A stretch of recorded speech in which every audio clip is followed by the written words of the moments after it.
and then you're over here gonna go shake your ass for a little bit and then teach me the capital of Greece? Huh? Gang, I don't know about this right now.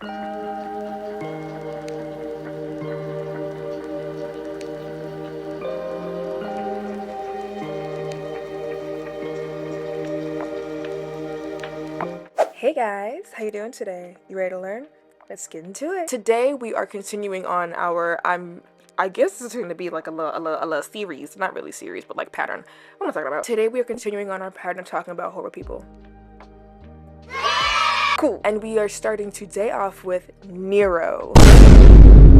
Girl, I promise you, I'm right in the head. I know I did Caligula last week and now I'm doing Nero. I promise, I'm okay. So Nero was born December 1537 CE in the middle of Caligula's reign. Very interesting because these two people low-key, not even low-key, they do connect because this is his fucking nephew. His mother was Agrippina, Caligula's sister Agrippina. The crazy one, the one that fuck her brother. Don't worry though. We don't have Joffrey reincarnated. This is, no, we don't. This is not Caligula's child. This is a child that she had with somebody else. So Nero's father's name, Gnaeus, Domitius, and Obarbus, should start floating. He was a noblewoman, not exactly in the same rank of Caligula and Agrippina's family, but the thing about him was that he was known for like immense cruelty and violence, having a horrible attitude. So I guess, you know, to negative make a positive, right? No. But as soon as Nero was born, right, his dad Gnaeus was literally, after his birth, he said nothing good could come of him and Agrippina. He just got here. How do you know that? She's too dependent on him. He just got here. Girl, what is going on right now? In 41 CE, when Nero was about 3 or 4 years old, he did end up dying, so that left literally all his attention to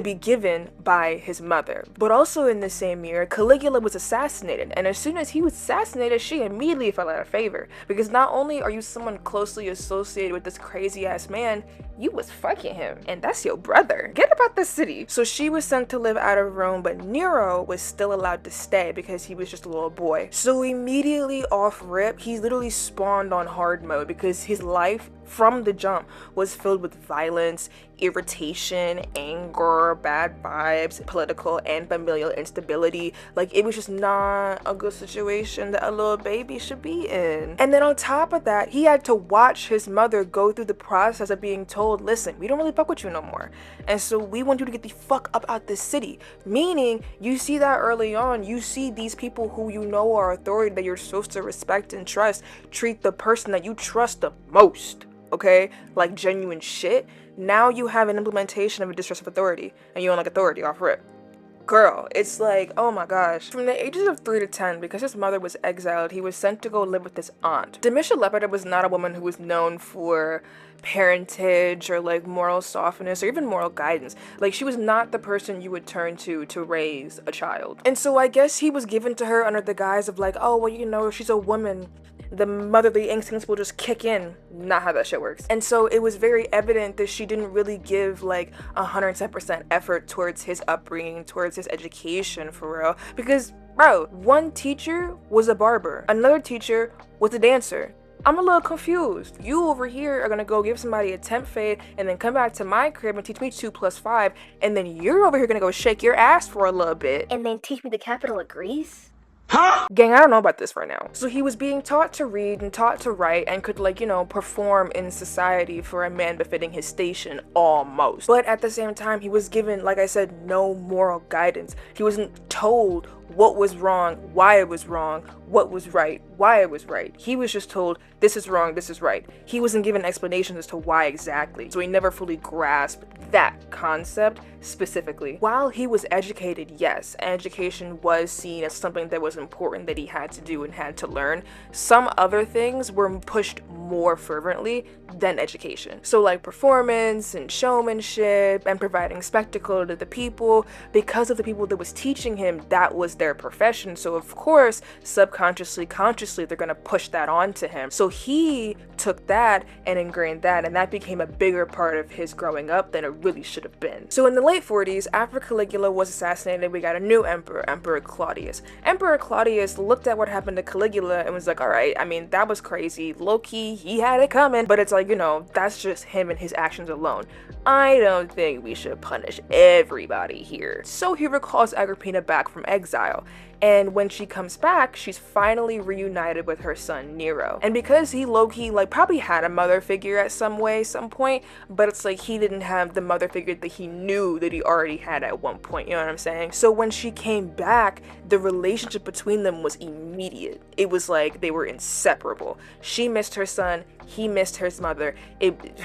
Two peas in a pod. As soon as she came back, she immediately set her political sights on Nero ascending the throne just like her brother did. So she maneuvered her way, used her womanly charms, got back into Claudius's good favor, and started executing people arbitrarily, politically, whatever you want to call it, in hopes that they would get out of the way so Nero can sit on the throne at some point one way or another, baby. And while she was doing this, she did what she could when she came back from exile, but she couldn't get all the power she knew that she wanted. So what did she decide to do? She manipulated, maneuvered, and engineered a way to marry Claudius, right?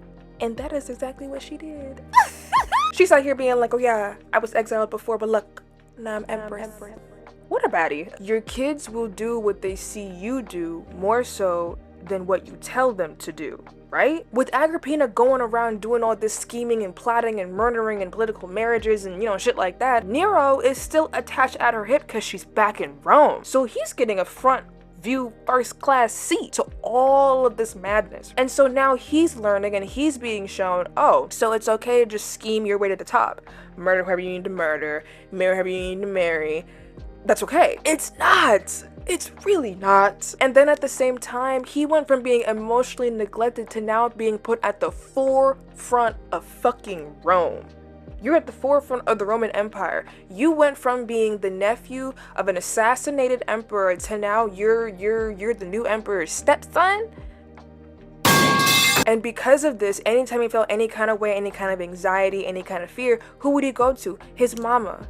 And his mama would tell him, listen, it's okay. This is what you're meant to do. I'm helping you be on the path that I know you're supposed to be on. And with that, you have all this fear of the like unknown, being like, I don't know if this is okay. Like, what the hell is going on right now? And then you have your mother, right, who you trust blindly because that's your mother and, you know, this time period. She's telling you, it's okay. You're totally fine. This is justified. And if you have to do this, it's justified too. You're getting fucked in the head, bro. You are being raised as a serial killer in training. Like that. So once Agrippina came back, she did try to gauge how exactly Nero was being brought up.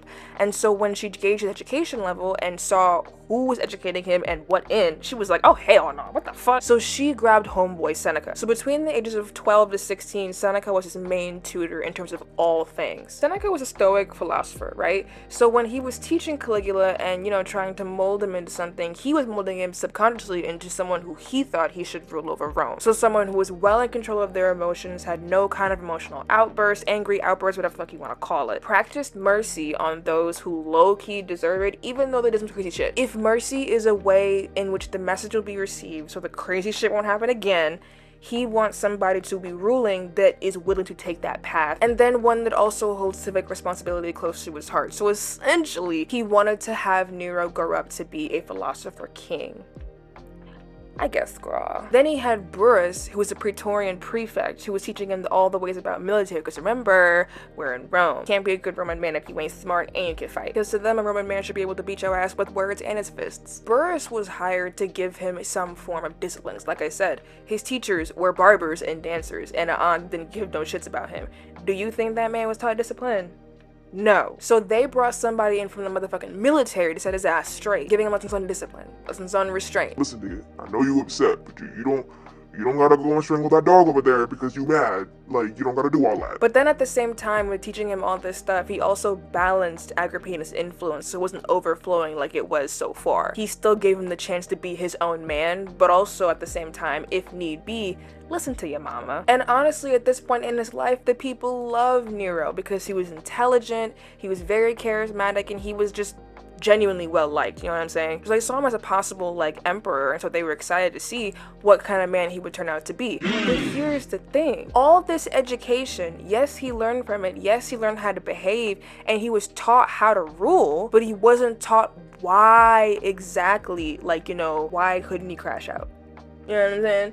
Like, why do I need to control myself all the time if I'm supposed to be the next Roman emperor? All the power is mine. When you're the emperor, you can do whatever you want, but yet I'm being told to control my impulses.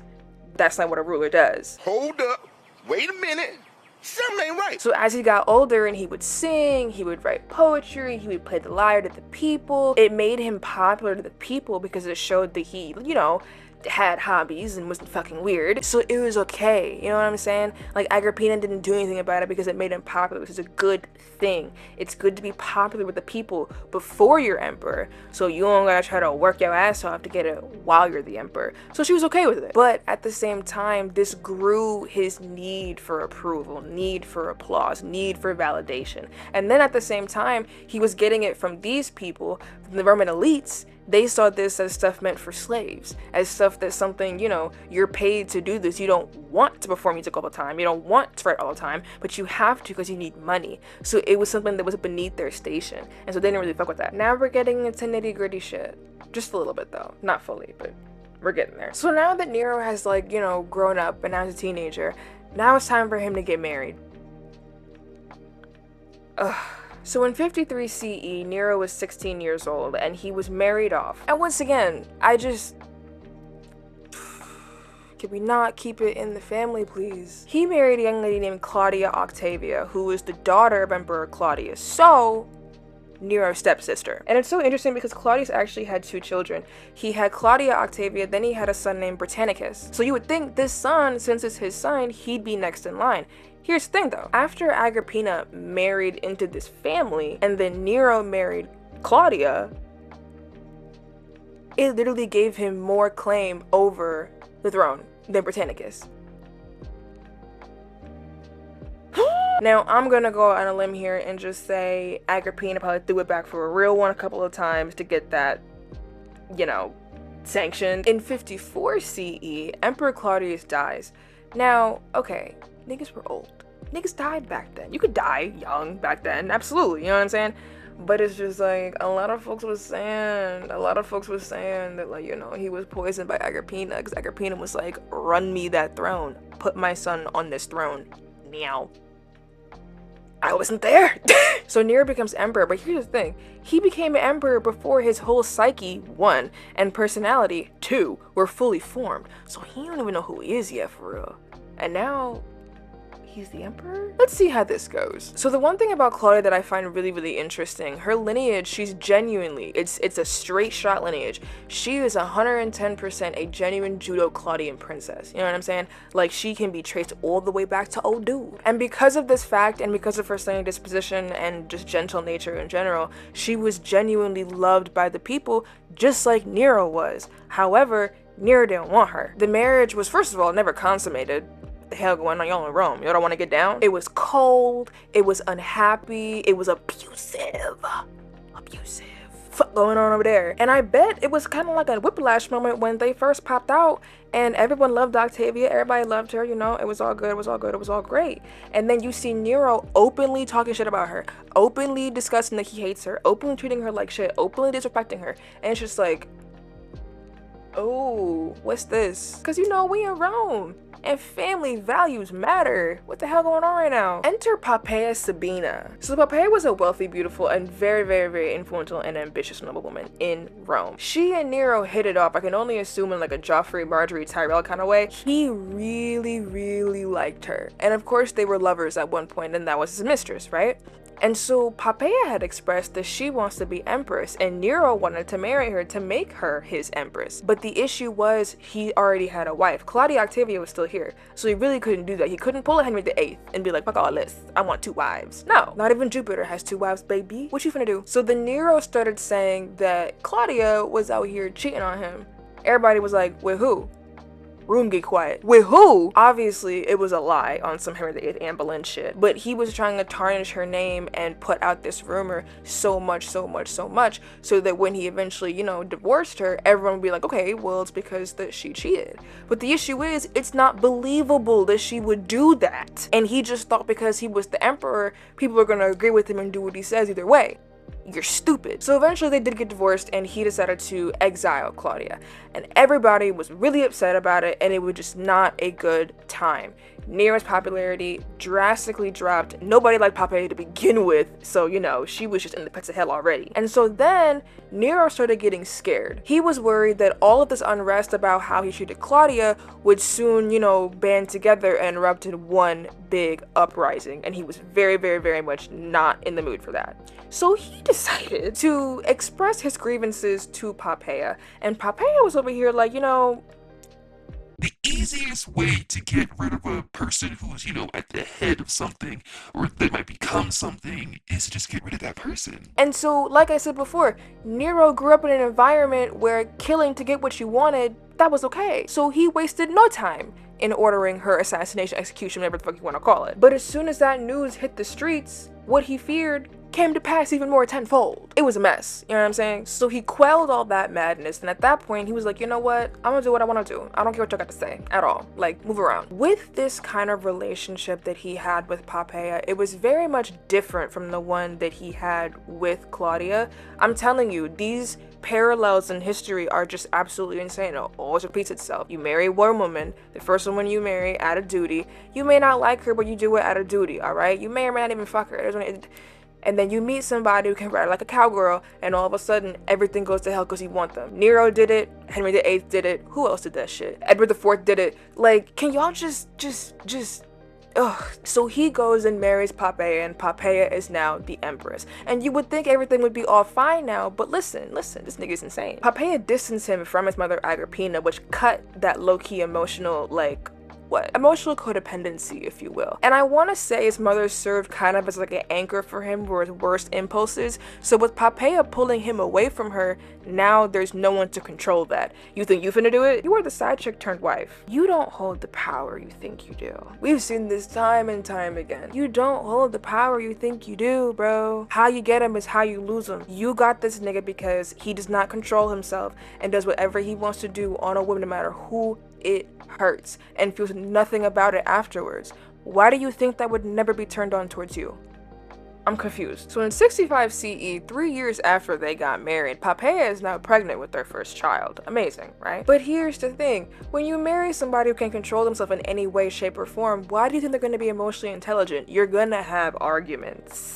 Alright? So I guess Poppaea and Nero were having some kind of argument that turned out a little too much. So what ended up happening was Nero got physically violent, knocked Poppaea to the ground. While she was on the ground, pregnant with their child, he proceeds to kick her in the stomach repeatedly. Obviously, the baby dies, right?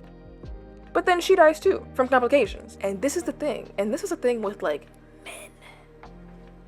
men. Not just this man. You find a woman, you meet a woman, okay? You spend time with this woman, you do all this stuff with this woman. You are genuinely in love with this woman properly. You want to marry her. You marry her. You get into an argument, you kill her. You felt justified while doing it, but now that you're looking back at it, it's just like, the love of my life is gone. Oh my God, who can I blame? No one but yourself, but you can't, you're not ready to admit that shit. So you seek to find a replacement. Denial, act like it didn't happen, you know what I'm saying? So Nero, obviously now he's dealing with the weight of his wife that he loved being dead, but not also her, their unborn child that he probably loved being dead. And he just can't handle that, dealing with the loss. One, dealing with the responsibility and accountability that he was the one that caused their deaths too. So what does he decide to do? Enter Sporus.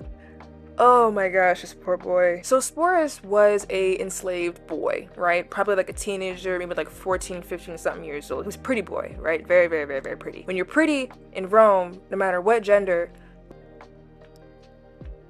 good luck. Best of luck if you're not like noble and you're pretty in Rome. baby girl. Oh my gosh. So Nero one day laid eyes upon Sporus, and it was like an immediate infatuation. It was like, what, James the First and George Villiers. Like, he saw him, he wanted him, and unfortunately he got him. The thing about it that made it so interesting is like, he like was so obsessed with him because apparently he looked, you know, like his wife. I don't This was not something that was built on affection or attraction. It was purely obsession and control. Let me make that very clear. Nero scooped this boy up, brought him to the palace, forced a castration on this man so he no longer had a wee-wee. And this is what makes it so crazy. Castration of the enslaved people, especially forced castration of enslaved people, that was literally illegal. Like, in the Empire, you literally could not do that. Because it's like, what are you doing? Like, weird. So weird. He broke the fucking law. He's fucking weird. But the reason as to why he did this, it wasn't because, like, you know, oh, I like your face, so I don't want you to, like, you know, have a dick and that ruined the fantasy. No. He cut his dick off so he couldn't hit puberty and grow into more manly features. Police! Police! Help! Police! Help! Police! I need to go to church. He had this boy in wigs, makeup, gowns, like jewelry, like this is a teenage boy. And he didn't want to call him Sporus anymore. He called him Sabina, like Popea Sabina. When he would refer to him, he would use she, her pronouns. Oh my gosh. And he had a whole ass like wedding ceremony so he got married to him or her. Well, it's just, it's too much. Honestly, it's really too much. So in the midst of Nero feeling like, you know, he was on top of the world, he's doing all this stuff. He's not caring what anybody says to him, and he's ignoring his advisors. He's ignoring his mother. He's ignoring his stepbrother. Like, he's just doing literally whatever the fuck he wants to do because this is what he thinks being an emperor is. Remember, I said he didn't understand why he needed to control himself or why he needed to have restraint if he was the emperor and he was king of everybody. And so I'm sure he expressed this at one point or another, but they didn't take him seriously. They're shaking in their boots now. To the point where Agrippina's over here like, Bro, I want you to relax, alright? You married this one woman, then you exiled her, then you had her killed. You married another woman because of her, you got her pregnant, and then you killed her. Then you went out, you got another little boy, cut his dick off, got him in a wig, took him out to this my wife Sabina. you need to relax. Then you have his advisors being like, bro, we're going broke. Like, actually, no money for the baby. Like, we don't have any, like, can you just stop? He built the Domus Aurea, which is a golden house, literally, it's really what it fucking means. And it was this big ass place where he would just hold parties and just extravagant performances and just waste money out the ass on food, performers, like, it was just a lot of money being wasted. But this is the thing, Nero doesn't see it that way. He sees it as, I'm the emperor, if I want to have this, I'm gonna have it. What are you gonna do, tell me no? Really? And so every single person that critiqued him, Agrippina said, hey, can you stop treating women like this? Little old boy alone? She's dead. Britannicus said, yo, can you like be a good person and just like relax? You're doing a little bit too much. You're yelling at people, prosecuting people, killing, like, can you just stop? Britannicus is dead. The advisors are telling him, stop spending all this money, save some of this money. We have things to do. We have soldiers, we have people, like, we have things we could use this money for besides just parties. Now they're dead. He was just killing anybody that did not agree with what he wanted to do. I think a lot of things solidified Nero as being like just a horrible human being, even just by Roman standards, not alone Western, just Roman standards. Western? No, human. He killed his mother. Family, like I said before, family vows are very, very important in Rome. And when you commit matricide, something off with you. There's something wrong with you. But then you couple that with the rumor that he was also fucking his mom. Oh my god, bro. Oh, hell no, man. What the fuck, man? Get your ass on, boy. Let's move forward. Time goes on. He's still ruling. Niggas don't like him. Folks are dying left and right.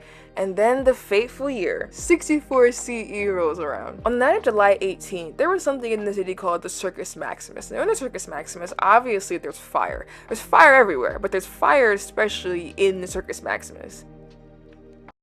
So the Circus Maximus catches on fire. And the fire just starts decimating the city with absolute ease. And you know why? The streets of Rome were really, really, really narrow, and a lot of the buildings and bigger things at this point were all made of wood. What burns hella easy? Wood. And with everything being so crowded, it was like it was like throwing gasoline on the ground and taking a match and being like, oh, and then being shocked when the whole ground behind you was on fire. Like, it was just a perfect setup for a fire blaze. And firefighters, girl, it's niggas with buckets out here. It was disorganized, it was not on time, and they were not going to the epicenter because obviously you couldn't, because that's where all the fire was leading to. So, oh my gosh, it was a mess. Fire burned consistently for 6 whole days. Damn near a fucking week. Then it went down, then that bitch came back up, and it burned for another 3 days. What's going on? Rome had 14 districts at this point, right? 3 of them were just decimated completely. There was nothing but ash and sadness and burnt coal in the air. 7 of the districts were just completely damaged. Not like, you know, decimated like the first one, but it was just like, you know, it's burnt walls. But the last 4, they were alright. But tens of thousands of people lost homes, businesses, family. Like, it was just, they were like, this was not no little small fire. This was, folks were displaced, like, up the ass. Like, it was crazy. And where exactly was Nero, you may ask? Some folks say he wasn't there. Some folks say he started it himself, then fled. And I'm like, why would you set your own city ablaze? You need help. But sources do say that Nero was actually in Antium, like his home coastal like birthplace. And so when he first heard about the fire, who knows how many days had gone on before he actually heard about it, he came immediately back and opened his gardens to the people that were all displaced, so they had a place to stay and had food to eat and could bathe and heal and do all that dumb stuff. But then this is what I mean, like, it's just so interesting because niggas really don't like, people really don't like this man, and reasonably so. There's no reason to like this man, to be honest with you. But it's like, even though he did really shitty stuff, I think that if he did good things and had good deeds, we should be able to like admit that. He allowed usually private buildings to be public buildings because folks ain't had nowhere to go. He organized emergency shelters, he imported grain so folks could eat, and even when he imported grain so folks could eat, he didn't keep them same prices. Nah, baby, it was Black Friday. He did what he was supposed to do. At least he did that. You know what I'm saying? We can admit that, yeah, he's a shitty ass human being, but this was nice. It doesn't take away from him being a shitty human being. But now we are in the home stretch of this glorious, glorious tale, this horrible, horrible man. So 4 years after the Great Fire of Rome, oh shit, things are not doing too well for Nero. In order to survive as, and I mean survive, like, survive. In order to survive as an emperor in Rome, you can have everybody hate you, but if you have these 3 key groups behind you, you're okay. The army, the Praetorian Guard, and the Senate. 2 of the 3, you may get some threats. If you had 2, you know, it's okay. You might still get, you know, threatened, but it's not as easy to get to you if you had 1 or 0. By 68 CE, Nero had lost the loyalty from all 3 of these groups. A lot of the governors in the Roman provinces had begun to revolt against Nero because of his weird ass, sadistic ass fucking ways of killing niggas that they blink at him wrong. And so they weren't having it. So you had this governor in Gaul, right? Hitting up old dude Galba in Hispania talking about some, we're planning a revolt. You wanna join? Would you join? I don't know. I really don't know. But Galba joined because he was scared for his life. He was like, this man probably gonna end up killing me anyway over something so stupid at some point, one way or another. So let me defend myself first. Then the Praetorian Guard, they relinquished their loyalty to Nero, to Galba, for some money. He bribed them and they took the bribe. What time? This is crazy. You're supposed to protect the emperor. You're not supposed to be able to be swayed by mullah. And then obviously this surprises me, you know, not one bit, because they always be flippy floppy with who they like and who they don't like. The Senate turned on him. So you got all these people, the governors in the provinces, the fucking guard at the fucking palace. Now the Senate don't like you. What you gonna do, bro? So the Senate then decided, when they realized nobody was on his team and nobody was coming to rescue him, I think he realized this too, they issued a decree. They declared Nero hostis publicus, enemy of the state. Bitch, this is the emperor. How are you an enemy of the state?